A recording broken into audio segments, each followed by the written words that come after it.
Hey everyone, कैसे हो आप सभी। आज से हम एक नई सीरीज शुरू कर रहे हैं, किसकी? ज्योग्राफी की, for class 12th। I hope आपने मेरी स्ट्रैटेजी वाली वीडियो देखी होगी। वहाँ पर मैंने बताया था कि हम क्या करेंगे। बेसिकली 2024-2025 बोर्ड एग्जाम्स को लेकर ये मैंने जो स्ट्रैटेजी वाली वीडियो है ना, ये अपलोड करी थी। इसके अंदर मैंने बताया था कि अभी ना डिटेल लेक्चर्स आएंगे ह्यूमैनिटीज़ लेवल के ऊपर, जहाँ पर हम सभी चैप्टर्स को बहुत ही डिटेल में करेंगे। तो now I am starting that series, जहाँ पर ज्योग्राफी के सभी चैप्टर्स को बहुत ही डिटेल में हम कवर करने वाले हैं। 2025 के बोर्ड एग्जाम्स में आपको बहुत ही मदद मिलेगी। फ्री लेक्चर्स हैं, इंजॉय करो, पढ़ो, अपनी तैयारी अच्छे से करो इन लेक्चर्स के थ्रू, राइट। तो ये जो पर्टिकुलर वीडियो है, इसके अंदर हम कवर करेंगे ये वाली जो बुक है आपकी, book number 1, fundamentals of human geography. इसका पहला चैप्टर का नाम है human geography, nature and scope. देखो ये पहला लेक्चर है, पहली क्लास है, तो यहाँ पर मैं कुछ चीज़ें आपको बता देता हूँ। जैसे कि ये जो पर्टिकुलर वीडियोस हैं, इसमें मैं कोशिश करूँगा जो भी चैप्टर्स आपके हैं उनके जो भी टॉपिक्स हैं उनको बहुत ही सिंपल तरीके से बताऊँ। एक भी टॉपिक नहीं छूटेगा। बिलीव मी, अगर आपने इन वीडियोस को देख लिया, बहुत ही अच्छे मार्क आप स्कोर करोगे। आनंद आ जाएगा बिल्कुल एग्जाम में जब आप क्वेश्चन पेपर देखोगे। साथ ही साथ कोई भी टॉपिक करा रहा हूँ तो उसमें पास्ट में कैसे क्वेश्चंस बने हैं वो भी शो करूँगा। That is very important. ये आपको पता लगेगा कि जो भी हम टॉपिक्स पढ़ रहे हैं वहाँ से कैसे क्वेश्चंस आए हैं पास्ट में, और अभी भी सेम ही क्वेश्चंस रिपीट होने वाले हैं, आप देख लेना।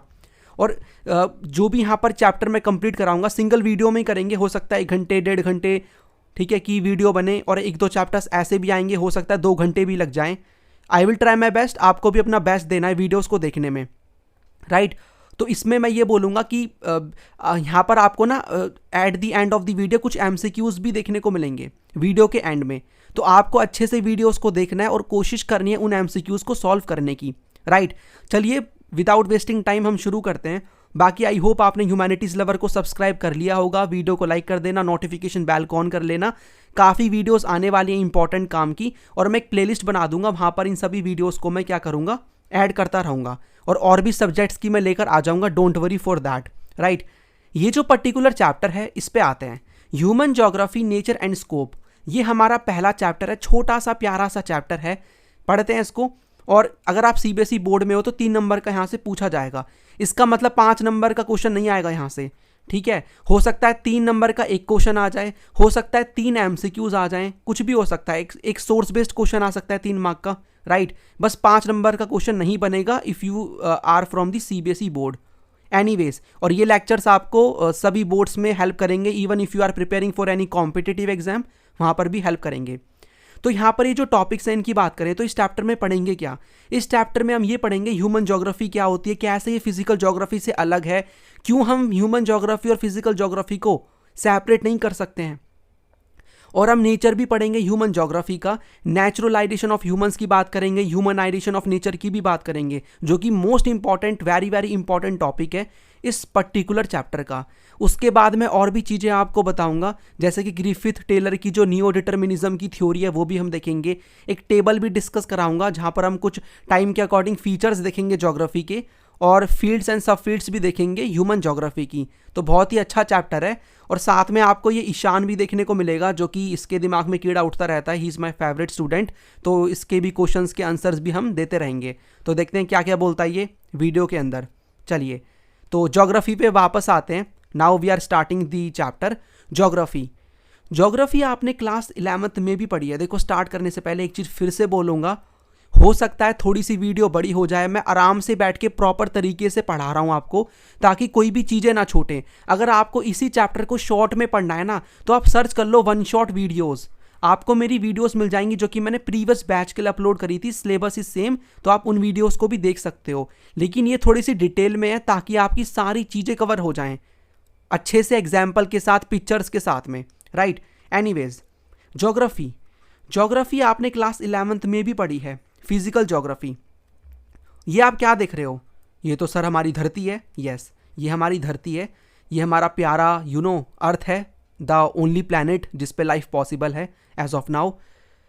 तो आप इसमें क्या देखते हो? अगर मैं आपसे एक सिंपल क्वेश्चन पूछता हूँ कि आप ये धरती में क्या देखते हो, मतलब क्या आपको देखने को मिल रहा है, तो आप बोलोगे ये धरती है, इस पे ज़मीन है, ठीक है। इस पे आप देखते हो कि इसमें आपको रिवर्स मिल जाएंगे, मतलब रिवर तो चलो बाद में आएंगी, ओशंस देखने को मिल जाएंगे यानी पानी है, ठीक है। इसमें आपको ज़मीन देखने को मिलेगी। फिर आप जब ज़मीन पे आओगे तो आप ये बोलोगे कि ज़मीन है तो फिर सॉइल वगैरह भी है, रॉक्स हैं, राइट। तो और उसके बाद आप बोलोगे इस ज़मीन पे आपको, मतलब इस धरती पे आपको और भी क्या देखने को मिलते हैं, और आपको जीव जंतु देखने को मिलते हैं, आपको फ्लोरा फाउना यानी प्लांट्स एनिमल्स देखने को मिलते हैं, और हम ह्यूमंस देखने को मिलते हैं, राइट। तो आप ये देखो जो भी आपने चीज़ें बताई ना कि रिवर, लैंड, ठीक है, वो पर्टिकुलर सॉइल, ये सभी पार्ट है किसका, फिजिकल ज्योग्राफी का, जो आप 11वीं क्लास में पढ़ के आ चुके हो। और ये जो आपको ह्यूमंस देखने को मिल रहे हैं ना, ह्यूमंस क्या करते हैं, इन सभी फिजिकल चीज़ों के साथ इंटरेक्ट करते हैं। मतलब आप अपने एरिया में आराम से रह रहे हो, आप क्या कर रहे हो, मान लो आप खेती कर रहे हो, तो आप ज़मीन के साथ, राइट, सॉइल के साथ, पानी के साथ इंटरेक्ट कर रहे हो। तो that is the human geography. Human geography का मतलब हम ह्यूमंस कैसे इंटरेक्ट करते हैं फिजिकल ज्योग्राफी के साथ, फिजिकल एनवायरनमेंट के साथ। तो फिजिकल ज्योग्राफी क्या करती है, स्टडी करती है फिजिकल एनवायरनमेंट को। इसमें आपके लैंडफॉर्म्स आ जाएंगे यानी प्लेन, माउंटेन्स, प्लेट्यूज, सॉइल्स आ जाएंगी, climate, water, natural vegetation, diverse flora fauna यानी कि प्लांट्स, एनिमल्स। और ह्यूमन ज्योग्राफी क्या करता है, ह्यूमन ज्योग्राफी स्टडी करता है कि क्या रिलेशनशिप है हम ह्यूमंस में, और साथ में ये जो हमारा फिजिकल एनवायरनमेंट है, ये सारी की सारी चीज़ें हैं, इसके बीच में क्या हमारा क्या है, इंटरैक्शन है। इंटरैक्शन की बात होगी, क्या इंटरैक्शन है, क्या रिलेशनशिप है, राइट। तो human geography studies the relationship between the physical, natural and the human worlds. जैसे कि फॉर एग्जाम्पल मैंने बहुत ही सिंपल एग्जाम्पल आपको दिया किसका, खेती का। तो हम लोग क्या करते हैं, हम मान लो खेती कर रहे हैं। अब जब आप खेती कर रहे हो तो आप ह्यूमन हो, राइट, और आप क्या कर रहे हो, खेती कर रहे हो, तो आप किसके साथ इंटरेक्ट कर रहे हो, आप ज्योग्राफी के साथ ही तो कर रहे हो ना। जमीन है, सॉइल है, पानी है, ठीक है, यहाँ पर आप देखोगे कि आप सीड को ब्रॉडकास्ट कर रहे हो, बो रहे हो। तो हम क्या करते हैं, इंटरेक्ट कर रहे हैं, और इसी इंटरेक्शन को, इसी रिलेशनशिप को हम बोल देते हैं ह्यूमन ज्योग्राफी। ह्यूमन ज्योग्राफी इसी रिलेशनशिप को स्टडी करता है। जैसे कि हमने जो भी हमारे फिजिकल एनवायरनमेंट ने हमें चीज़ें प्रोवाइड कराई हैं, जो भी रिसोर्सेज हमें हमारा फिजिकल एनवायरनमेंट दे रहा है, उसको यूज़ करते हुए हमने क्या किया है, कई सारी चीज़ें बनाई हैं। हमने अपने घर बनाए हैं, गांव बनाए हैं, सिटीज़ बनाई हैं, हमने ट्रांसपोर्ट की चीज़ें बनाई हैं, रोड, रेलवेज़, इंडस्ट्रीज़ बनाई हैं, फार्म, पोर्ट्स, और जो भी हमारे डेली आइटम की, डेली यूज़ की जो चीज़ें हैं, आइटम्स हैं, वो भी बनाई हैं। तो how it is this possible, because of the resources जो कि हमारी एनवायरनमेंट ने प्रोवाइड कराए हैं, फिजिकल ज्योग्राफी ने प्रोवाइड कराए हैं। अभी ये चीज़ और भी क्लियर हो जाएगी आपको, आगे बढ़ते हैं आगे, ठीक है। ज्योग्राफी के ऊपर वापस आते हैं। ज्योग्राफी अगर मैं बोलूँ ना, तो ज्योग्राफी से आप क्या समझते हो, मतलब आप ये देखो ना, हमारा जो ये बेसिकली ज्योग्राफी सब्जेक्ट है ना, ये काफ़ी ज़्यादा ना ब्रॉड है, ठीक है, बहुत ही ज़्यादा ब्रॉड है ये सब्जेक्ट, बहुत ही डीप है। मतलब इसमें काफ़ी सारी नॉलेज इंटीग्रेटेड है। तो इसको मैं इंटीग्रेटिव कह सकता हूँ, इसे मैं एम्पिरिकल कह सकता हूँ। एम्पिरिकल का मतलब है दैट इज़ जो चीज़ ऑब्जर्वेशन पे बेस्ड होती है, यानी ऑब्जर्व हम कर सकते हैं। मतलब ज्योग्राफिकल जो भी फिनोमिना है, आप उसको ऑब्जर्व कर सकते हो, आप उसको ऑब्जर्व करोगे ना, राइट। इसके साथ साथ प्रैक्टिकल है। प्रैक्टिकली आप देख सकते हो कि भाई सॉइल कितने प्रकार की होती है, क्लाइमेट, ठीक है, लैंड फॉर्म्स, प्रैक्टिकल है। आप मान लो, हो सकता है किस एरिया के पास आप रहते हो, आप किसी माउंटेनस एरिया में रह रहे हो, या प्लेन एरिया में रह रहे हो, प्लेट्यूज पे रह रहे हो, मतलब just I am giving the example. तो ये बेसिकली प्रैक्टिकल चीज़ है। आप आसपास क्लाइमेट देखते हो, मतलब अगर मैं ये बोलूँ कि कुछ ऐसी जगह आपको मिलेंगी जहाँ पर कोई पर्टिकुलर क्रॉप को ग्रो करना पॉसिबल नहीं है, that is because of the climate of that region. तो ये प्रैक्टिकल है। इसीलिए हम कह सकते हैं कि जो रीच है ज्योग्राफी की, ये बहुत ही एक्सटेंसिव है, and each and every event और phenomenon which varies over space and time can be studied geographically. मतलब कि ज्योग्राफी जो एज अ सब्जेक्ट है, बहुत ही एक्सटेंसिव, बहुत ही ब्रॉड है, बहुत ही बड़ा है। इसीलिए हम बेसिकली जो भी चीज़ें आपको आसपास देखने को मिलती हैं, उसको हम ज्योग्राफी के तरीके से पढ़ सकते हैं, ज्योग्राफिकली पढ़ सकते हैं। जैसे कि आप जहाँ पर रहते हो उस एरिया का क्लाइमेट कैसा है, आप जहाँ पर रहते हो आप किस लैंड फॉर्म के ऊपर रह रहे हो, आपके आसपास कौन कौन सी रिवर्स आपको देखने को मिलेंगी, उनकी हिस्ट्री क्या है। तो जो भी चीज़ें हैं ना, उनकी बेसिकली उनको जोग्राफिकली देखा जा सकता है। जोग्राफी को इवन आप साइंस से भी कनेक्ट कर सकते हो, बहुत ही ब्रॉड सब्जेक्ट है जोग्राफी ना। जोग्राफी को जब हम स्टडी करते हैं तो आप एक चीज़ और देखते हो, हमें ना इसमें डुअलिज्म देखने को मिलता है। मतलब आपको ना, जब आप जोग्राफी पढ़ोगे तो आपको दो अप्रोचेस देखने को मिलेंगी, आपको दो वेज मिलेंगे टू स्टडी दी जोग्राफी। वो कौन कौन से हैं जिनका सामना हमें करना पड़ता है जब हम ज्योग्राफी पढ़ रहे होते हैं। ये चीज़ें माइंड में आती है कि कैसे पढ़ें, कौन सा अप्रोच फॉलो करें। For example, whether geography as a discipline, क्या ज्योग्राफी को हम थ्योरी के बेसिस पे पढ़ें, मतलब ऐसे कुछ कॉमन लॉज जो कि हर जगह पे अप्लाई हो रहे हैं, बेसिक थ्योरीज पढ़ें, या फिर जिसको नोमोथेटिक कहते हैं, जो बेसिक थ्योरीज हैं, लॉज हैं, कॉमन लॉज जो कि हर जगह अप्लाई हो रहे हैं, या फिर उसको हम डिस्क्रिप्टिव तरीके से पढ़ें, मतलब आइडियोग्राफिक तरीके से पढ़ें। इसका मतलब उसकी हम डिटेल निकालें, डिटेल में पढ़ें, हर रीजन को डिटेल में पढ़ें, या फिर कॉमन चीज़ें पढ़ लें, थ्योरी पढ़ लें। ये क्वेश्चन सामने आता है। एक और क्वेश्चन ये भी आता है कि क्या ज्योग्राफी को हमें रीजनल वे में पढ़ना चाहिए या फिर सिस्टमैटिक मैनर में। मान लो आप रीजनल का मतलब है धरती में आप क्या कर रहे हो, बेसिकली किसी रीजन को टारगेट कर रहे हो, किसी रीजन की आपने सारी चीज़ें पढ़ ली। मान लो आपने इंडिया की ना हर चीज़ पढ़ रहे हो, आप इंडिया का आप रिवर पढ़ रहे हो, सॉइल पढ़ रहे हो, क्लाइमेट पढ़ रहे हो, या फिर आप क्या कर रहे हो, एक सिस्टम के अकॉर्डिंग चल रहे हो, यानी आप टॉपिक्स पे फोकस कर रहे हो कि आपने पूरी धरती का एक टॉपिक पढ़ लिया क्लाइमेट, आप टॉपिक पे फोकस कर रहे हो। पहले आप रीजनल वाइज क्या कर रहे थे, किसी रीजन को टारगेट करते हुए उसकी सारी की सारी चीज़ें पढ़ रहे थे। अब आप क्या कर रहे हो, सिस्टमैटिक वे का मतलब है आप किसी टॉपिक, स्पेसिफिक टॉपिक पे फोकस कर रहे हो और पूरी धरती को, पूरे रीजन को लेकर चल रहे हो, पूरी जगह को लेकर चल रहे हो। ठीक है, एक सिस्टम के अकॉर्डिंग चल रहे हो कि उसका पहले क्लाइमेट पढ़ लेते हैं, फिर सॉइल पढ़ लेंगे, ऐसे करके। तो भाई कैसे पढ़ें ज्योग्राफी को, ये भी क्वेश्चन सामने आता है। ठीक है, रीजनल पढ़े, सिस्टमैटिक वे में पढ़ें। एक क्वेश्चन ये भी आता है कि क्या ज्योग्राफिकल फिनोमिना को इंटरप्रेट करने के लिए उसको थ्योरेटिकली करें, यानी जो भी थ्योरीज चली आ रही हैं, या फिर हम उसकी हिस्ट्री भी देखें।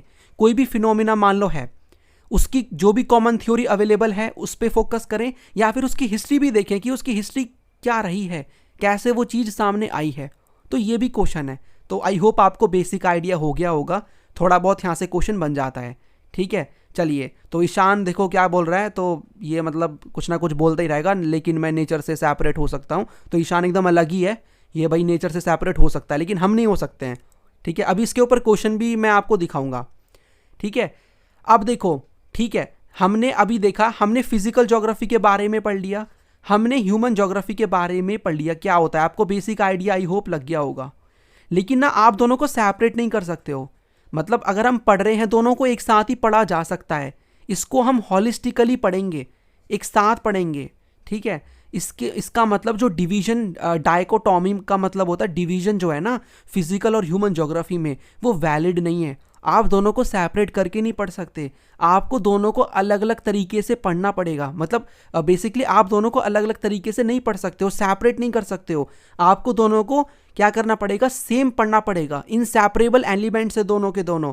और यहाँ से एग्जाम में क्वेश्चन भी बन जाएगा कि physical geography and human geography दोनों के दोनों क्या हैं, इनसेपरेबल एलिमेंट्स हैं, यानी कि हम इनको सेपरेट नहीं कर सकते हैं, इसको हॉलिस्टिकली पढ़ा जाना चाहिए।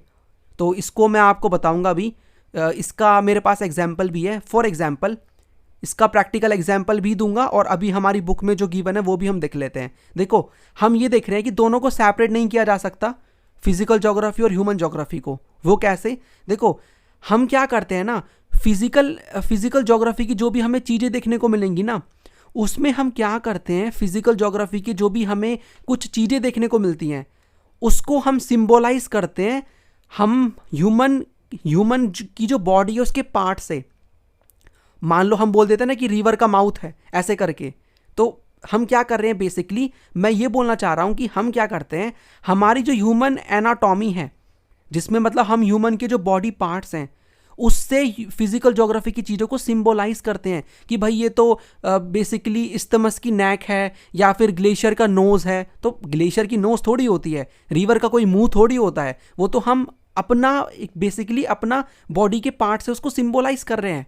तो देखो उसकी चीज़ उसमें यूज़ कर ली ना हमने, और साथ में हम क्या करते हैं, जो ह्यूमन फिनोमिना है, यानी मान लो सिटीज़ वगैरह भी आपको देखने को मिलेंगी, उनको भी लिविंग ऑर्गेनिज्म बताते हैं।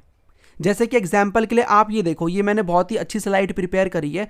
हम ये बोल देते हैं कि अर्थ का फेस है, अर्थ का कोई फेस होता है, नहीं होता ना, लेकिन हम देखो सिंबलाइज कर रहे हैं, ठीक है। तो सेपरेट नहीं कर सकते हैं, मतलब दोनों को सेम तरीके से पढ़ना है हमें, हम सेपरेट नहीं कर सकते हैं दोनों को। हम इवन क्या कर रहे हैं, जो हम ह्यूमन बॉडी के जो भी चीज़ें हैं उनको सिंबलाइज कर रहे हैं, ठीक है, उससे सिंबलाइज कर रहे हैं फिजिकल चीज़ों को जो हमारे एनवायरनमेंट में प्रेजेंट है, हमारे नेचर में प्रेजेंट है। हम ये बोल देते हैं कि भैया ये स्टॉर्म तूफान की देखो आई है। हम ये बोल देते हैं कि रिवर का माउथ है। रिवर का माउथ आपको पता होगा ना, मान लो जैसे कि आप देखो ये यहाँ पर आपको साउथ में रिवर्स देखने को मिलती है ना, यहाँ पर गोदावरी, कृष्णा, कावेरी, राइट। तो माउथ का मतलब जहाँ पर ये रिवर गिर जाती है, ड्रेन हो जाती है। तो जैसे कि यहाँ पर आप बे ऑफ बंगाल देखते हो, तो बे ऑफ बंगाल में यू विल फाइंड कि रिवर का माउथ देखने को मिल जाएगा आपको। नोज देखने को मिलता है आपको ग्लेशियर का। नोज आप देखते हो कि जहाँ पर बेसिकली ग्लेशियर का एंड ही हो रहा होता है, उसको नोज बोल देते हैं। इस्थमस पता होगा आपको, इस्थमस का मतलब हम ये बोल सकते हैं कि बेसिकली एक ऐसा छोटा टुकड़ा लैंड का जो कि दो बड़े लैंड मास को जोड़ रहा हो।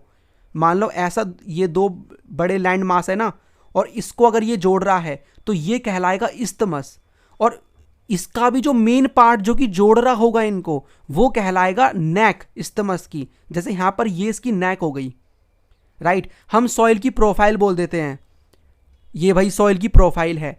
इवन कुछ ह्यूमन, अगर हम ह्यूमन ज्योग्राफी में जो भी चीज़ें पढ़ते हैं ना, जैसे कि विलेज एंड टाउन्स हो गए, स्टेट एंड कंट्री, इनको भी हम बेसिकली लिविंग ऑर्गेनिज्म मान रहे हैं कि भाई ये ऑर्गेनिज्म है। स्टेट एंड कंट्री को हम लिविंग ऑर्गेनिज्म बोल देते हैं।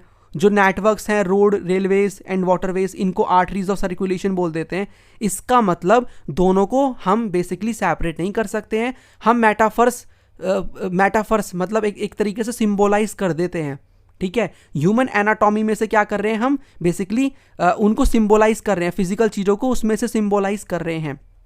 चलो ठीक है, ये चीज़ तो हो गई, लेकिन मैं यहाँ पर आपको प्रैक्टिकल एग्जाम्पल देता हूँ, through that you will be able to understand this thing कि दोनों को सेपरेट नहीं किया जा सकता। फॉर एग्जाम्पल, ये आपको देखने को मिलेगा दिस इज़ ह्यूमन, राइट, और ये आपको देखने को मिलेगा ये है नेचर। आप इसको ना अपने एग्जाम में भी लिख सकते हो। ये एग्जाम्पल हमारी बुक में गिवन नहीं है, but you will understand this कि दोनों एक दूसरे पे डिपेंड है, सेपरेट आप नहीं कर सकते हो, इनसेपरेबल एलिमेंट्स हैं। और अगर आपने ये समझ लिया तो आप ये वाला क्वेश्चन आराम से कर सकते हो, जो कि 3 मार्क में पास्ट में आया हुआ है। इसको भी मैं डिस्कस कराऊंगा। देखो फॉर एग्जाम्पल, पहले मैं आपको ये बताता हूँ कि हम कैसे ह्यूमंस नेचर पे डिपेंडेंट हैं। हम ह्यूमंस कैसे नेचर पे डिपेंडेंट हैं। मान लो आप खेती कर रहे हो, एग्रीकल्चर, तो आप खेती कर रहे हो तो आप सॉइल पे डिपेंडेंट हो, राइट। आपको पानी चाहिए, तो ये तो आप जानते हो कि हम लोग कितना डिपेंडेंट है नेचर के ऊपर। नेचर भी हमारे ऊपर डिपेंडेंट है। वो कैसे? मान लो हम ह्यूमंस क्या करते हैं, हम ह्यूमंस देखो नेचर का पार्ट फ्लोरा फाउना भी है। हम ह्यूमंस नहीं तो नेशनल पार्क्स बनवाए हैं, नेशनल पार्क्स, ठीक है। थोड़ी सी राइटिंग के लिए माफ़ करना, थोड़ा बोलते बोलते हो सकता है स्पेलिंग मिस्टेक्स हो जाएं, बोल भी रहा हूँ साथ में। वाइल्ड लाइफ जो सेंचुरीज़ हैं वो हमने बनवाई हैं, तो नेशनल पार्क्स हैं, वाइल्ड लाइफ सेंचुरीज़ हैं, हम प्रोवाइड करा रहे हैं। तो नेचर भी हमारे ऊपर डिपेंड है इन चीज़ों को लेकर।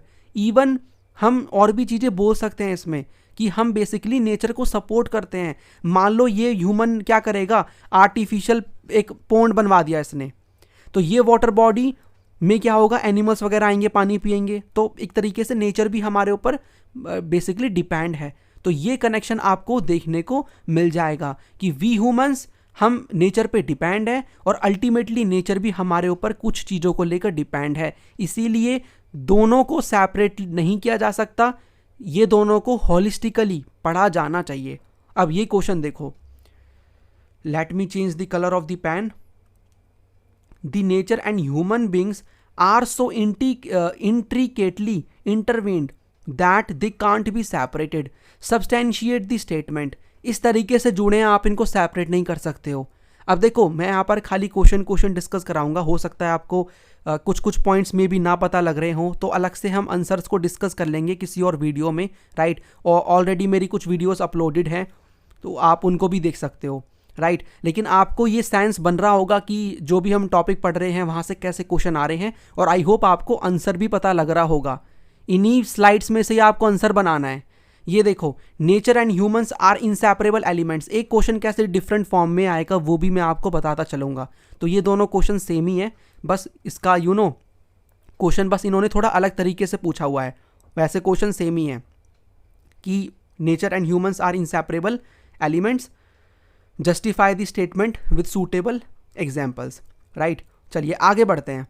आगे हमने अभी देखो फिजिकल ज्योग्राफी क्या होती है, ह्यूमन ज्योग्राफी क्या होती है, ये हमने समझ लिया, बट कुछ एक्सपर्ट्स के द्वारा, जोग्राफर्स के द्वारा हम बेसिकली ह्यूमन ज्योग्राफी की डेफिनेशन को समझते हैं, और यहाँ से ना एमसीक्यूज बन जाएंगे एग्जाम में। राइट, इवन यहाँ पर ऐसा भी क्वेश्चन बन सकता है कि आप बता दीजिए what is human geography, right, according to Ratzel इन्होंने क्या बोला है, तो क्वेश्चन बन सकते हैं। और इसका सवाल है, ईशान का इनका सवाल है कि भैया क्या एक डेफिनेशन से पढ़कर काम चल जाएगा? नहीं भैया, आपको तीनों पता होनी चाहिए, एमसीक्यू बन जाएगा। हो सकता है ये स्टेटमेंट दे दे और ऑप्शन में पूछ ले कि ये चीज़ किसने बोली है, तो आपको पता होना चाहिए, at least you should have the idea. Anyways, Ratzel यहाँ पर क्या बोलते हैं? रैटजेल ये बोलते हैं ह्यूमन ज्योग्राफी क्या है? एक सिंथेटिक स्टडी है of relationship between human societies and earth surface, जो कि हम पढ़ते आ रहे हैं कि ह्यूमन ज्योग्राफी एक सिंथेटिक स्टडी है रिलेशनशिप की। किसके बीच में रिलेशनशिप है? हम ह्यूमन सोसाइटी के बीच में और हमारे अर्थ के सरफेस के बीच में, यानी हम दोनों आपस में कनेक्टेड हैं। वही वाली बात, ये ह्यूमन हो गया, ठीक है, ये ह्यूमन है और यहाँ पर आपको ये कनेक्टेड है विद द नेचर, तो ये रिलेशनशिप है। इस रिलेशनशिप को बेसिकली हम ह्यूमन ज्योग्राफी में पढ़ते हैं। एलन यहाँ पर चर्चिल सैंपल क्या बोलती हैं? ये बोलती हैं कि ह्यूमन ज्योग्राफी क्या है? Is the study of the changing relationship between the unresting man and the unstable earth. यानी देखो, हम जो लोग हैं ना, मैन, वो अनरेस्ट है, मतलब हम क्या एक जगह पे टिके रहते हैं, मूव करते हैं, हमारे अंदर कितने चेंजेस आते हैं, राइट। और अर्थ भी क्या स्टेबल रहता है, कितने चेंजेस आते हैं अर्थ में, राइट। तो एक तरीके से ये बात कर रही हैं, किसकी बात कर रही हैं?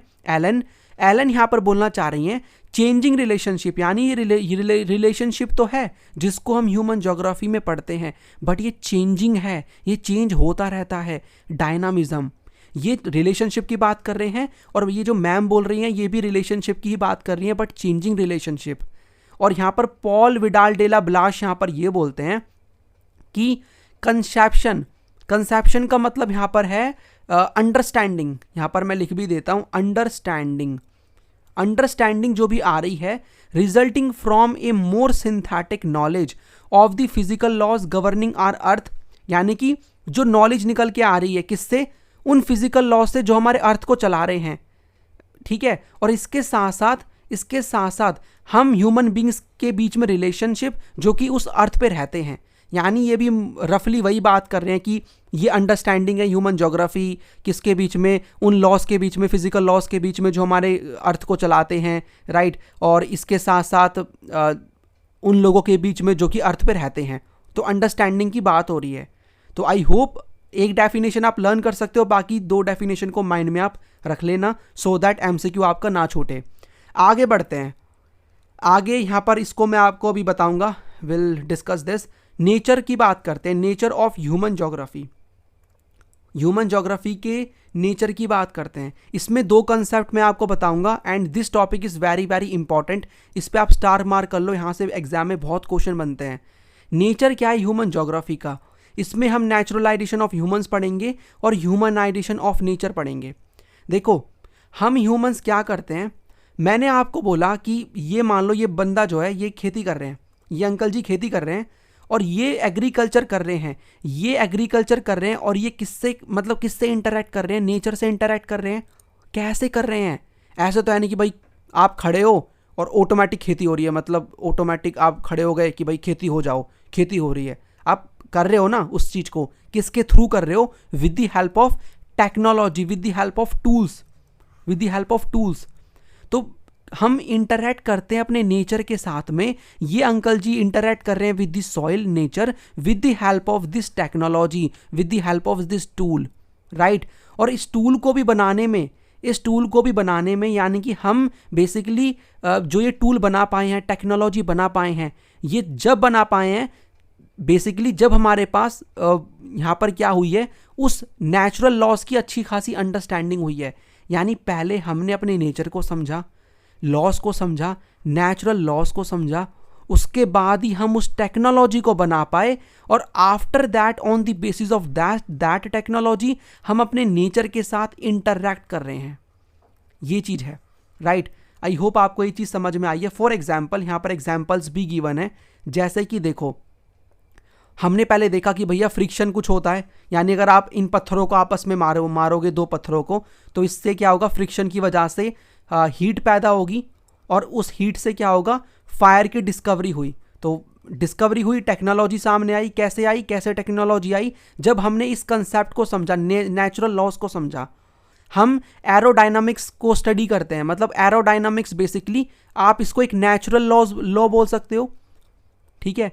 इस एरोडायनामिक्स का मतलब बेसिकली होता है मूवमेंट ऑफ एयर।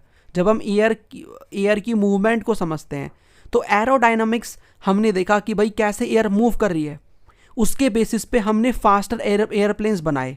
अब ऐसा तो है नहीं कि मान लो एयर इस तरीके इधर से फ्लो हो रही है और आप एरोप्लेन को इस डायरेक्शन में लेके जा रहे हो, राइट। आप इस डायरेक्शन में लेके जाओगे इस तरीके से, तो आपका फ्यूल भी बचेगा। तो फास्टर एयरप्लेन्स हम कैसे ला पाए, जब हमने इस चीज को समझा, एरोडायनामिक्स को समझा।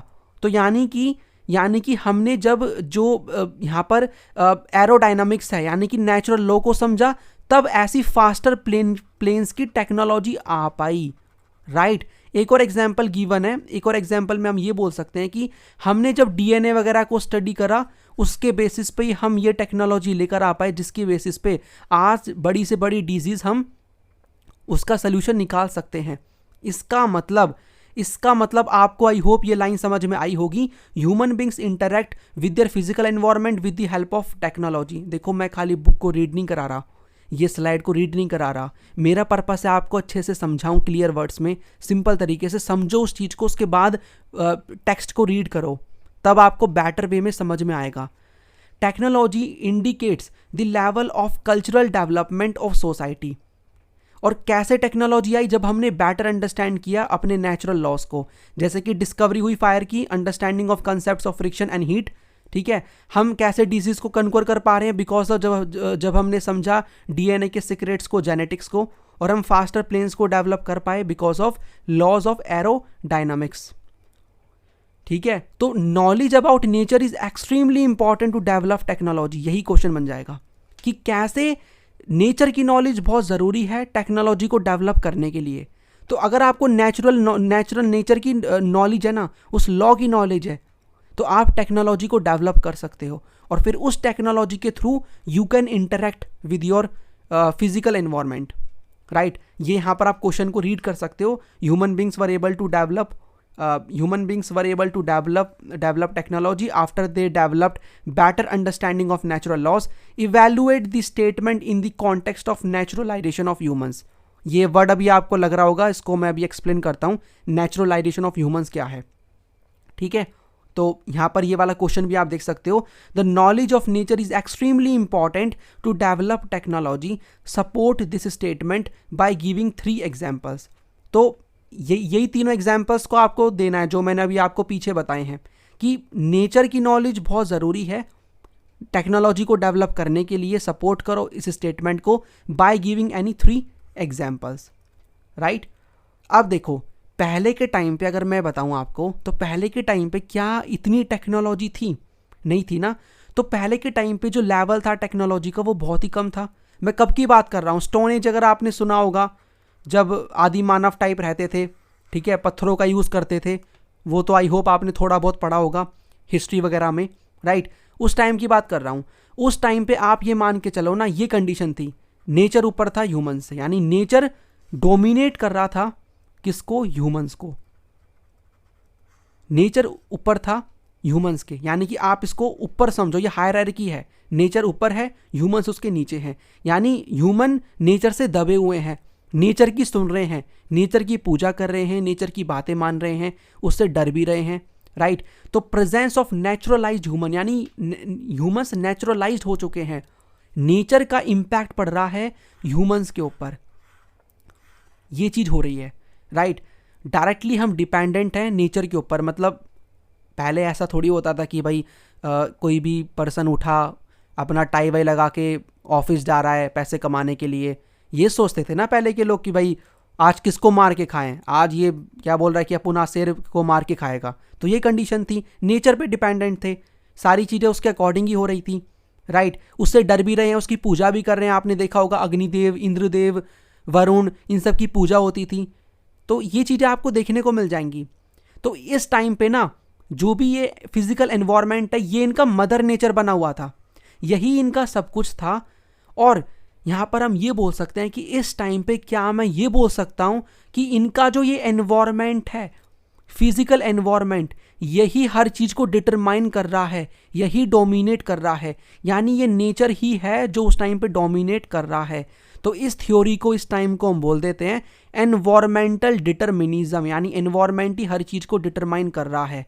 तो एक बार इसको मैं रीड कर देता हूँ कि in primitive societies the level of technology was very low, presence of naturalized humans who listen to nature, nature की सुनते थे, उससे डरते भी थे। उसके फ्यूरी का मतलब होता है उसका एंगर, उसका गुस्सा, and worshipped it, right. Direct dependence of humans on nature for resources which sustain them, यानी रिसोर्सेज के लिए उन्हीं पे डिपेंडेंट थे। यहाँ पर आप देख भी सकते हो, बहुत ही प्यारी पिक्चर है ये।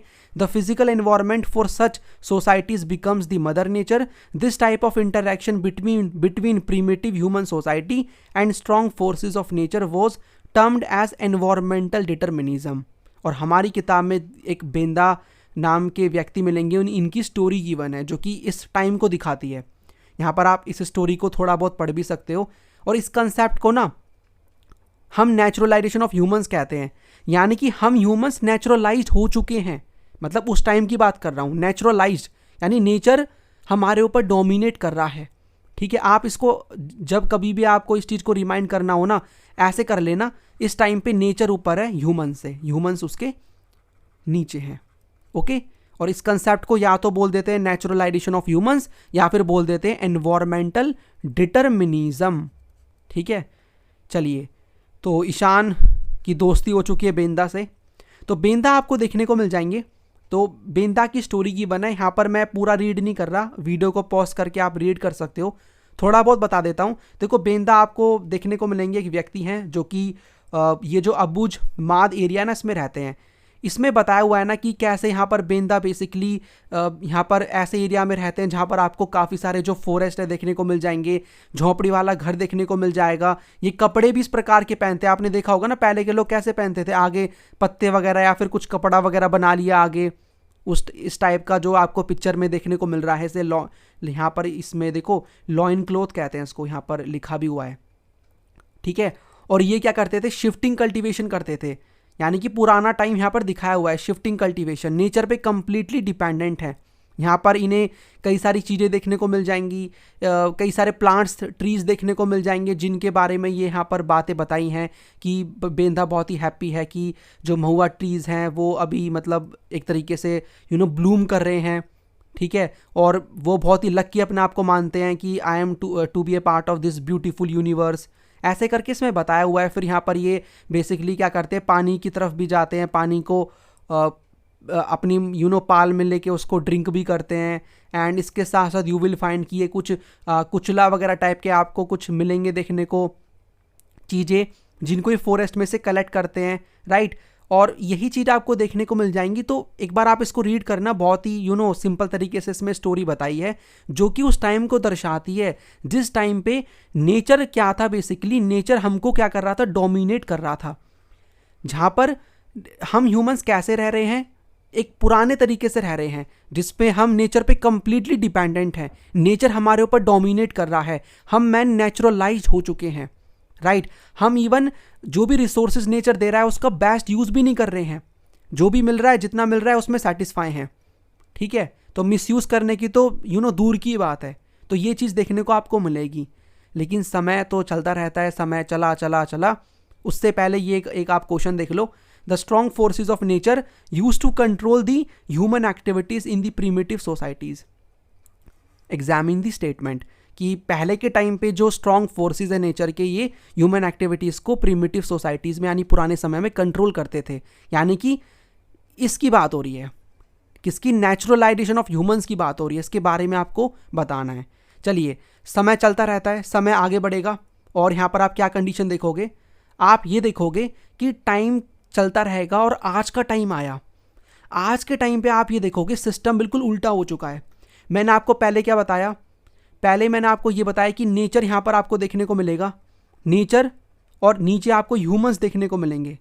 यानी डोमिनेट कौन कर रहा है, नेचर इज डोमिनेटिंग।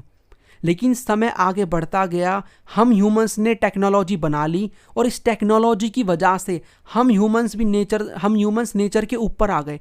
यानी हम ह्यूमंस नेचर को डोमिनेट करने लग गए और हमने क्या कर दिया, नेचर को ह्यूमनाइज कर दिया, अपने जैसा बना दिया। यानी हमने क्या किया, जो भी रिसोर्सेज वगैरह हमें नेचर देता है उसको बहुत ही ज़्यादा मात्रा में हम यूज़ कर रहे हैं और उससे पॉसिबिलिटीज़ क्रिएट करते जा रहे हैं। ठीक है, तो मतलब देखो पहले क्या हो रहा था, पहले जितनी हमें ज़रूरत थी, यानी जो भी चीज़ें हमें नेसेसरी थी, ठीक है, वही हम कर रहे थे, राइट। उससे हम चले गए फ्रीडम की तरफ कि भैया यार इससे तो हम ये भी कर सकते हैं, इस रिसोर्स से ये भी कर सकते हैं। पहले जितनी ज़रूरत थी वही कर रहे थे, अब उससे हम फ्रीडम की तरफ चले गए कि भैया हम फ्री हैं, हमारे पास टेक्नोलॉजी है, पेड़ काटने की मशीन है, पेड़ सारे काट दो। ठीक है, हमारे पास ये पर्टिकुलर मशीन है माइनिंग की, माइनिंग कर दो, सारे रिसोर्सेज निकाल लो। तो हम क्या कर रहे हैं, टाइम की वजह से हमने बेसिकली ये जो नेसेसिटी की कंडीशन है, इससे हम चले गए फ्रीडम की तरफ। और इससे क्या हो गया, हमारा जो नेचर है वो हो गया ह्यूमनाइज्ड, राइट। तो हमने क्या किया है, पॉसिबिलिटीज़ हम क्रिएट करते रहे, कर रहे हैं, बेसिकली काफ़ी ज़्यादा कर रहे हैं अपने नेचर से कि भाई इस पर्टिकुलर, फॉर एग्जांपल नेचर मान लो हमें एक्स चीज़ प्रोवाइड करा रहा है, अब हम ये देख रहे हैं कि उस एक्स चीज़ से हम क्या क्या और बना सकते हैं, पॉसिबिलिटीज़ क्रिएट कर रहे हैं। इसीलिए इस कंसेप्ट को हम बोलते हैं एनवायरमेंटल पॉसिबिलिज्म, जो कि हमारे लिए ठीक नहीं है, क्योंकि हम अपने नेचर को क्या कर रहे हैं, काफ़ी ज़्यादा यूज़ कर रहे हैं और यूज़ करने के बाद हम उसका मिसयूज़ भी करने लग रहे हैं, जिससे प्रॉब्लम्स क्रिएट हो रही हैं, राइट। ठीक है, और इसको हम ह्यूमनाइजेशन ऑफ नेचर भी कहते हैं, ये कंसेप्ट है बेसिकली। तो with the passage of time the people began to understand their environment and the forces of nature. With social and cultural development humans develop better and more efficient technology. Technology अच्छी खासी बढ़ती गई, right, और हम चले गए from a state of necessity to a state of freedom. और they create possibilities within the resources obtained from the environment. Example के लिए देखो, एग्जाम्पल के लिए यहाँ पर मैं आपको बताऊंगा, हमने यहाँ पर हाईलैंड्स पे आपने देखा होगा ना, आजकल आपको ये ट्रेंड देखने को मिल रहा है, मतलब किस टाइप से आप कह सकते हो कि फॉरेस्ट वाले एरिया में, मतलब पहाड़ वाले पहाड़ी इलाके में आपको होटल्स देखने को मिल रहे हैं, रिजॉर्ट्स आपको देखने को मिल रहे हैं। तो हमने ये भी बना दिए, हमने सैटेलाइट्स बना दी, हमने पोर्ट्स बना दिए, हमने पास्टर एरियाज बना दिए, ऑर्चर्ड्स हमने बना दिए, बाग बगीचे बना दिए। तो हमने जो भी रिसोर्सेज हमारे नेचर ने दिए उससे पॉसिबिलिटीज़ क्रिएट करते गए और इस वजह से जो नेचर है, नेचर क्या हो गया, ह्यूमनाइज्ड हो गया। नेचर क्या हो गया, नेचर हो गया ह्यूमनाइज्ड। ये चीज़ है, ओके। चलिए, अब हमारी बुक में स्टोरी गिवन है कारी की। अब कारी की स्टोरी आपको ये बता देगी कि भाई किस तरीके से हम पॉसिबिलिटीज़ क्रिएट कर रहे हैं नेचर से। फॉर एग्जांपल इस स्टोरी में ये गिवन है, आपको एक व्यक्ति मिलेंगी, मिलेंगी आपको विमेन कारी। ये ना आपको ये जो ट्रॉन्डाइम है इसमें रहती हैं, जो कि आपको एक जगह देखने को मिल जाएगी, place in the country Norway, right. अब यहाँ पर बहुत ठंड होती है, बट कारी के पास सारी फैसिलिटीज़ हैं, इस टाइप के प्रॉपर टायर्स हैं ताकि आराम से काम हो सकता है, प्रॉपर लाइट्स वगैरह देखने को मिल जाएंगी। इवन जहाँ पर वो काम करती हैं वो ग्लास का, इस तरीके से ग्लास का बना हुआ है, जिससे क्या होगा, जिससे बेसिकली जो ये गर्म रह सकता है, क्योंकि वहाँ पर ठंड होती है तो गर्म किया जा रहा है आर्टिफिशियली।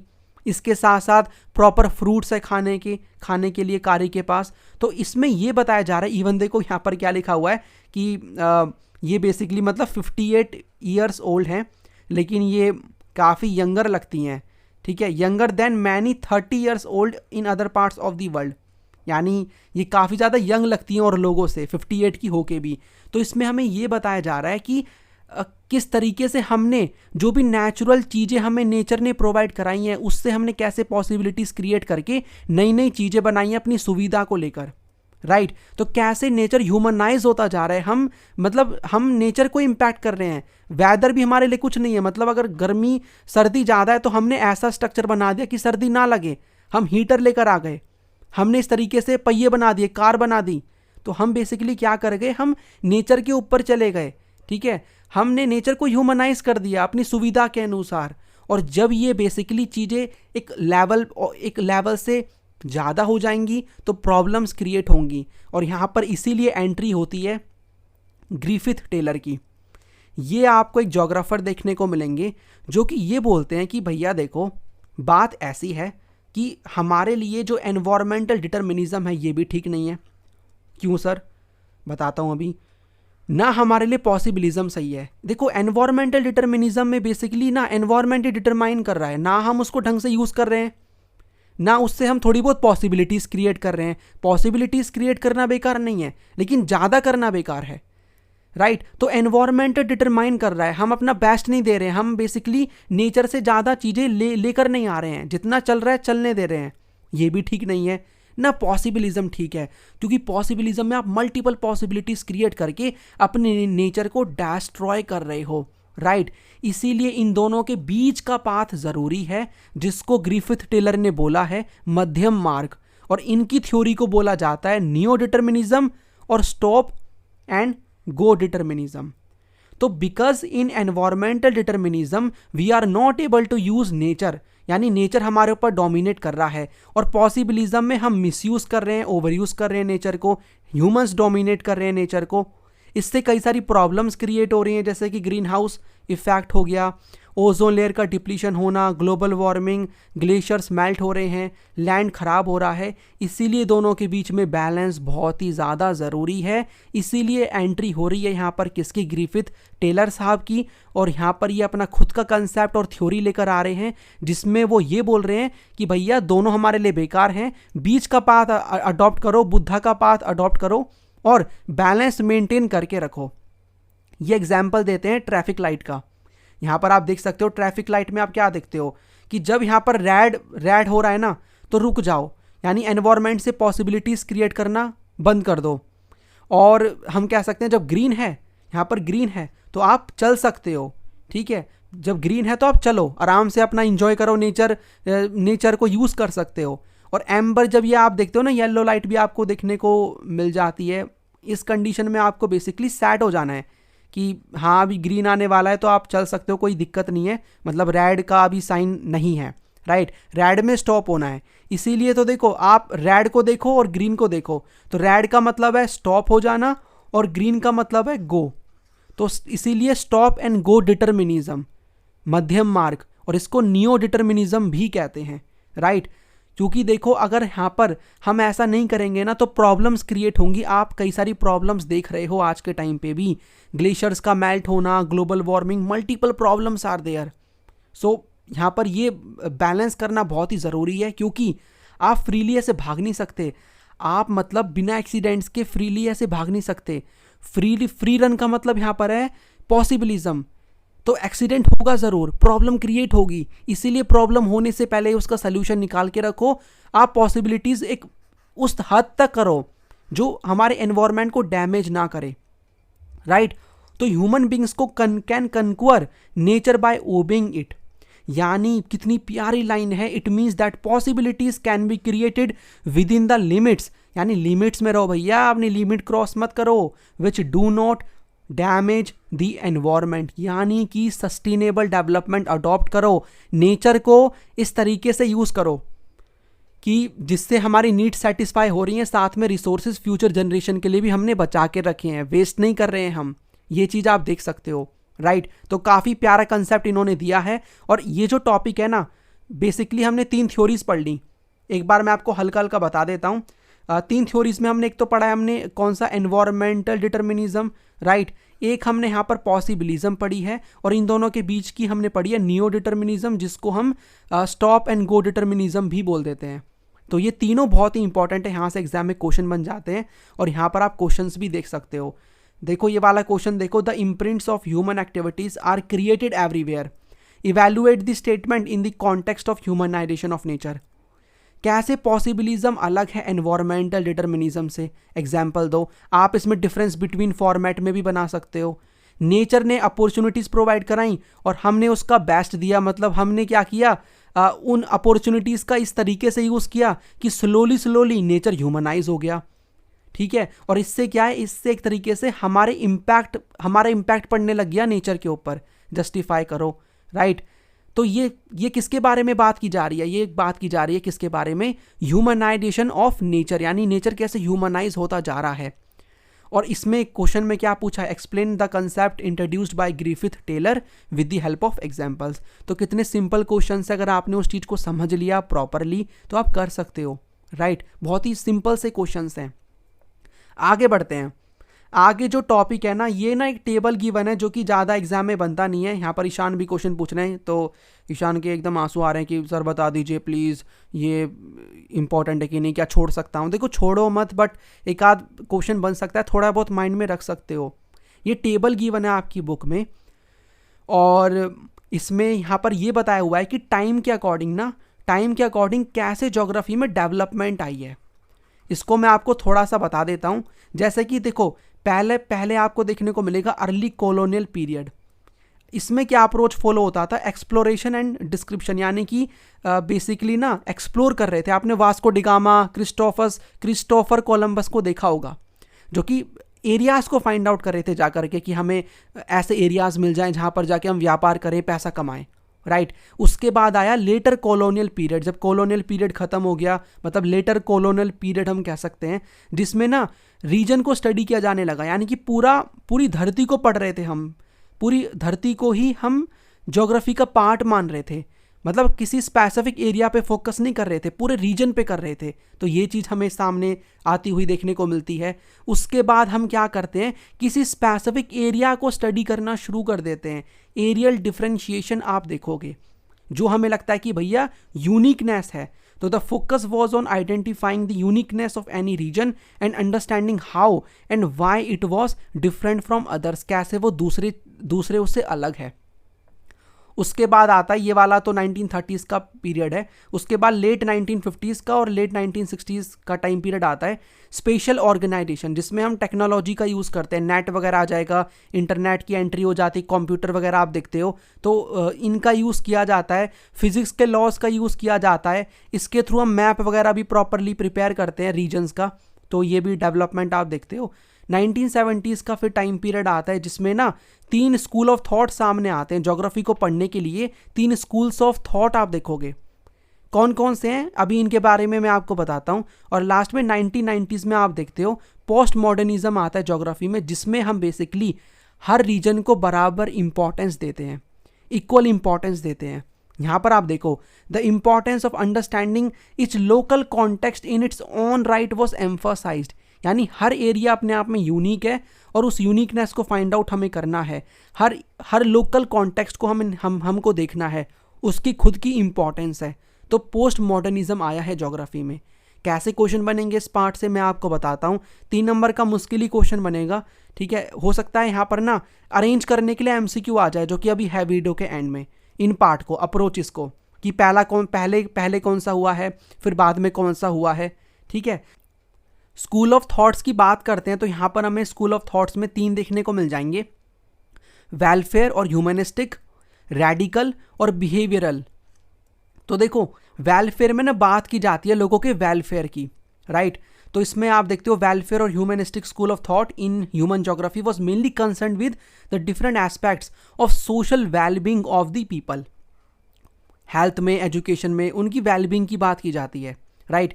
रेडिकल में बात की जाती है ना, इसमें ना ये बोला जाता है कि जो भी हमें प्रॉब्लम्स देखने को मिल रही है, पॉवर्टी, सोशल इनइक्वालिटी, वो किसकी वजह से है, वो यहाँ पर कैपिटलिज्म की वजह से है। फोकस किया जाता है कार्ल मार्क्स की जो कम्युनिज्म की थ्योरी है उसके ऊपर, ठीक है। तो मार्क्सियन जो आपको आइडिया है, कार्ल मार्क्स का जो मार्क्सियन आइडिया है, वो यहाँ पर आपको देखने को मिल जाएगा। बिहेवियरल जो आपको स्कूल ऑफ थॉट देखने को मिल रहा है जो कि बिहेवियर्स की बात करता है, मतलब इसमें ना कैटेगरीज आ जाएंगी, मतलब लोगों के बिहेवियर की बात की जाती है किसके बेसिस पे, उनकी सोशल कैटेगरीज के बेसिस पे, उनकी इथनिसिटी के बेसिस पे, रेस के बेसिस पे, उनके रिलीजन के बेसिस पे। तो ये चीज़ आप देख सकते हो, ज़्यादा इंपॉर्टेंट नहीं है, हल्का हल्का आप आइडिया रख सकते हो। लास्ट टॉपिक बाकी है जो कि मैं कहूँगा थोड़ा बहुत इंपॉर्टेंट है, बट यहाँ से एमसीक्यू आते हैं, आपको आइडिया रखना है। यहाँ पर हम बात कर रहे हैं किसकी, फील्ड्स की और सब फील्ड्स की ऑफ ह्यूमन ज्योग्राफी।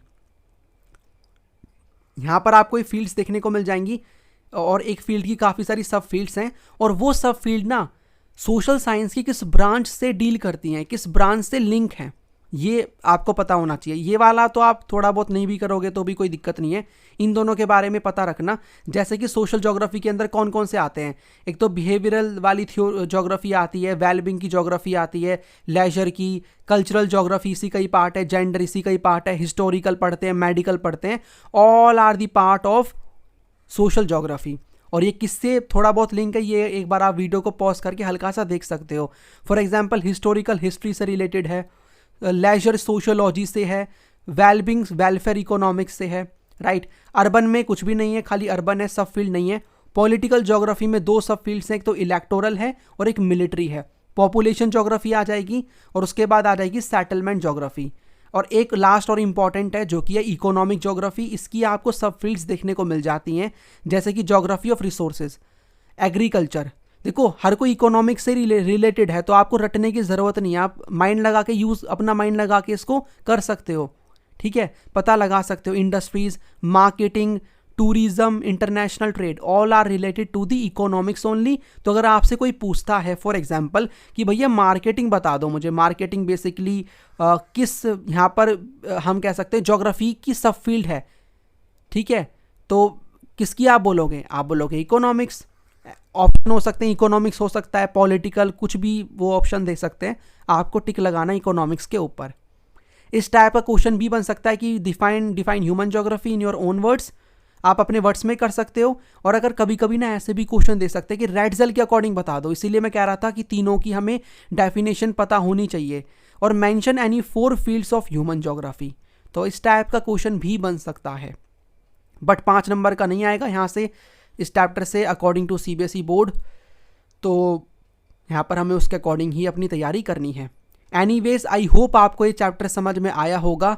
अब चलते हैं हम एमसीक्यूज़ की तरफ, और इस वीडियो में जो भी ये 5 एमसीक्यूज़ है इनको इग्नोर मत करना, मैं साथ में आंसर भी बताऊंगा। लेकिन आपको करना क्या है, 5 में से अपने नंबर मुझे कमेंट ज़रूर कर देना कि आपने वीडियो को देखा, समझा, उसके बाद आपके कितने सही हुए एमसीक्यूज़। 5 में से ज़रूर मुझे बताना। I am just giving my best to explain you all the topics, तो प्लीज़ इतना तो बनता ही है। Human geography is the synthetic study of relationship between human societies and Earth surface. Who among the following geographers has given this definition? देखो मैं ना chapter समझा के अब जा भी सकता था, मैंने सोचा कि आपको जब मैं पढ़ाई रहा हूँ तो पूरा एकदम कॉम्प्रिहेंसिव वे में पढ़ाऊँ, सारे टॉपिक्स को डिटेल में, साथ में क्वेश्चंस भी करा दिए, साथ में कुछ एमसीक्यूज़ भी करा दिए, इवन अभी कुछ क्वेश्चंस और भी हैं, 2-4 क्वेश्चंस मैं और भी दिखाऊंगा जो कि उन्हीं से ही सिमिलर हैं, बट आपको आइडिया मिल जाएगा। So you can also do answer writing also if you want। आप उनको लेकर के थोड़ा बहुत लिख भी सकते हो, आंसर लिखने की कोशिश भी कर सकते हो। एनीवेज क्वेश्चन पे आते हैं। पहला क्वेश्चन है एमसीक्यू जो कि अभी एग्जाम में आया भी था, ये आपको रेड्जल देखने को मिल जाएंगे, इन्हीं ने ही तो बोला है ना, ये बेसिकली स्टेटमेंट मैंने अच्छे से एक्सप्लेन करी थी। ये आप बता दो अभी पढ़ा है, इनमें से कौन सा आपको सब फील्ड देखने को मिलेगा सोशल ज्योग्राफी का। तो क्या रिसोर्सेज है, ठीक है, इलेक्टोरल तो पॉलिटिकल है, रिसोर्सेज इकोनॉमिक्स का है, टूरिज्म इकोनॉमिक्स का है, बिहेवियरल जो आपको ज्योग्राफी देखने को मिलेगा ये है सब फील्ड ऑफ सोशल ज्योग्राफी, यानी हमारा आंसर हो जाएगा इसका ए। नेक्स्ट यहाँ पर जो क्वेश्चन है आपको इन अप्रोचेस को लगाना है ह्यूमन ज्योग्राफी के। Choose the correct option of chronological order. मैंने कहा था ना क्रोनोलॉजी वाले क्वेश्चन बन सकते हैं, तो यहाँ पर हमने पहले ये वाला पढ़ा था, एक्सप्लोरेशन एंड डिस्क्रिप्शन हमारा पहला आ जाएगा।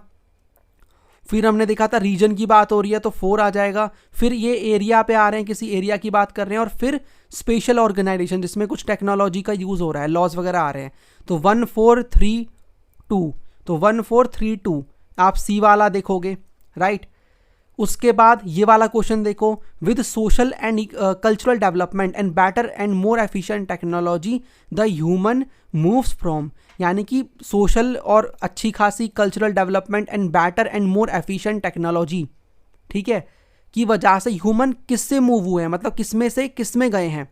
तो हम गए हैं किससे, वीडियो को पॉज करके आंसर करो जल्दी से। हम गए हैं state of necessity to a state of freedom, यानी कि नेसेसिटी से हम फ्रीडम की तरफ चले गए टाइम के चलते, इसीलिए तो बेसिकली यहाँ पर नेचर ह्यूमनाइज हो गया, ठीक है। पॉसिबिलिज्म वाली हमने थ्योरी पढ़ी है, तो A will be the correct answer. Next question is name the school of thought of human geography that employed the Marxian theory, यानी मार्शियन थ्योरी किस स्कूल ऑफ थॉट से रिलेटेड है। तीन ही तो पढ़े हैं हमने, एक तो हमने पढ़ा है कौन सा, आपको मिलेगा ह्यूमनिस्टिक वाला मिल जाएगा, वेलफेयर भी कह सकते हो, एक हमने रेडिकल पढ़ा है, और एक और हमने पढ़ा है कौन सा वाला पढ़ा है, बिहेवियरल वाला। तो आपको कौन सा मिलेगा, रेडिकल वाला मिलेगा, जो कि मार्शियन से रिलेटेड है, राइट। तो ये थे सभी के सभी एमसीक्यूज, आई होप आपने सॉल्व करे हैं। 5 में से बताना, एक आध गलत भी हो गया, there is no need to demotivate, just watch the video again और try to revise from the notes, right. अब ये कुछ क्वेश्चंस और हैं जो कि इसी चैप्टर से रिलेटेड हैं, जो कि आप 2023 के और 2024 के बोर्ड एग्जाम में आते हुए आपने देखे हैं, राइट। और सेम क्वेश्चन आप देख लेना 2025 के एग्जाम में ही आएंगे। इवन आपको इससे ये आइडिया मिल जाएगा कि एक क्वेश्चन कैसे सीबीएसई मल्टीपल फॉर्म में पूछ रही है। फॉर एग्जाम्पल ये कितना सिंपल क्वेश्चन है, कंसेप्ट बता दो humanisation of nature by giving examples. Human geography synthetic study है, वही स्टेटमेंट पूछ ली, रेडजल वाली स्टेटमेंट को बता दो एग्जाम्पल्स के साथ में। नेचर और ह्यूमंस इंसेपरेबल एलिमेंट्स है, ये तो हमने अभी सॉल्व किया है क्वेश्चन, जब मैं बता रहा था दोनों को सेपरेट नहीं कर सकते हैं। मेन एस्पेक्ट्स बता दो एनवायरमेंटल डिटर्मिनिज्म के, जो कि humanisation of naturalisation of human वाली थ्योरी है, ठीक है। नेचुरलाइजेशन ऑफ ह्यूमंस कैसे नेचुरलाइज हो रहे थे। ये वाला क्वेश्चन आप देखो, कंसेप्ट बताना है आपको of environmental determinism in human geography, तो वही सेम है, कोई वो नहीं है इसमें। Analyse the inter relationship between physical and socio cultural environment created by human beings, तो वही सेम आप क्वेश्चंस देख सकते हो। ये देखो, how has the use of technology help people to overcome nature's obstacles analyse, यानी कैसे मतलब टेक्नोलॉजी की वजह से हमने उसको यूज़ करते हुए नेचर के जो ऑब्स्ट्रैकल्स हैं उनको भी ओवरकम कर दिया, तो ये आपको बताना है। इसमें ये बताना है how does new determinism try to achieve balance between two concepts of man environment relationship analyse, यानी कि कैसे नियो डिटर्मिनिज्म एक बैलेंस लेकर आता है किसके बीच में, concepts of man environment relationship, यानी वही ग्रिफिथ टेलर वाली थ्योरी आपको बतानी है। ये भी वही सेम क्वेश्चन है, neo determinism attempts to bring a balance between the two concepts of human environment relationship, examine the statement with examples. तो एक क्वेश्चन मल्टीपल फॉर्म में इस तरीके से पूछा जाएगा। इट मीन्स अगर मैं ये बोलूँ इस चैप्टर में से सबसे ज़्यादा इंपॉर्टेंट टॉपिक कौन सा है, तो वही है नेचर ऑफ ह्यूमन ज्योग्राफी, जिसके अंदर हमने पढ़ा है नेचुरलाइजेशन ऑफ ह्यूमंस, ठीक है, और ह्यूमनाइजेशन ऑफ नेचर। ये वाला जो टॉपिक है सबसे ज़्यादा इंपॉर्टेंट है, और इसी में ही थ्योरी जो हैं, इसमें एनवायरमेंटल डिटर्मिनिज्म, ठीक है, और इसमें पॉसिबिलिज्म और नियो डिटर्मिनिज्म वाली थ्योरी ऑफ ग्रिफिथ टेलर, और फील्ड्स एंड सब fields of human geography for MCQs. तो आई होप आपको ये चैप्टर समझ में आया होगा। मैंने अपना पूरा बेस्ट दिया है समझाने के लिए, मैंने सारी चीज़ों को बहुत ही सिंपल तरीके से आपको समझाया है। I hope you got the clarity, right. और इस वीडियो को अगर आपको समझ में, मतलब बेसिकली आप फर्स्ट बार पढ़ रहे हो, थोड़े बहुत डाउट्स हैं, तो आप जाकर के मेरी 1 शॉट वीडियो भी देख सकते हो, जिसमें 30 मिनट 25 मिनट्स में आपका ये चैप्टर रिवाइज हो जाएगा। या फिर आप इसी वीडियो को एक बार और देख सकते हो, समझो चीज़ों को, उसके बाद क्वेश्चंस देखो, सॉल्व करो, अपने वर्ड्स में लिखने की कोशिश करो। ऐसे ही यहाँ पर और भी चैप्टर्स आएंगे। Keep supporting humanities lover. मैं चाहता हूँ इन वीडियोस का और भी काफ़ी सारे बच्चों को बेनिफिट मिले, तो I need your support. Videos को शेयर करो, वीडियो को लाइक करो, कमेंट में मुझे बताओ कैसी लग रही हैं वीडियोस, किन चीज़ों पे मैं इंप्रूव कर सकता हूँ, किन चीज़ों को और ऐड करूँ ताकि आपको बेनिफिट मिले, और आपको कौन सी चीज़ें अच्छी लग रही हैं वो भी आप बता सकते हो, ठीक है। तो चलिए फिर मिलते हैं नेक्स्ट वीडियो में। बाकी टेलीग्राम ग्रुप का लिंक आपको नीचे मिल जाएगा, ज्वाइन करके रख लेना, सारी अपडेट्स मिल जाएंगी। सब्सक्राइब कर लेना चैनल को, ह्यूमैनिटीज़ लवर को, और नोटिफिकेशन बेल को ऑन कर लेना, राइट। और बाकी ह्यूमैनिटीज़ लवर का ऐप डाउनलोड कर लेना, आपको ये नोट्स वहीं पर ही मिल जाएंगे, पेड मिलेंगे बहुत ही कम अमाउंट में है, जो कि मैं अभी फ्यूचर में ऐड करूँगा। तो आपको क्या करना है, ऐप को डाउनलोड करके रखो। कंप्लीट स्टडी मटेरियल जैसे ही लॉन्च होगा मैं आपको अपडेट कर दूंगा थ्रू माय वीडियो, और आप उस ऐप के थ्रू बहुत ही कम अमाउंट में बहुत ही बढ़िया material, full mark gainer material by कर सकते हो, राइट। तो चलिए फिर मिलते हैं नेक्स्ट वीडियो में। ये है इस वीडियो का end. Thanks for watching and as always God bless you all.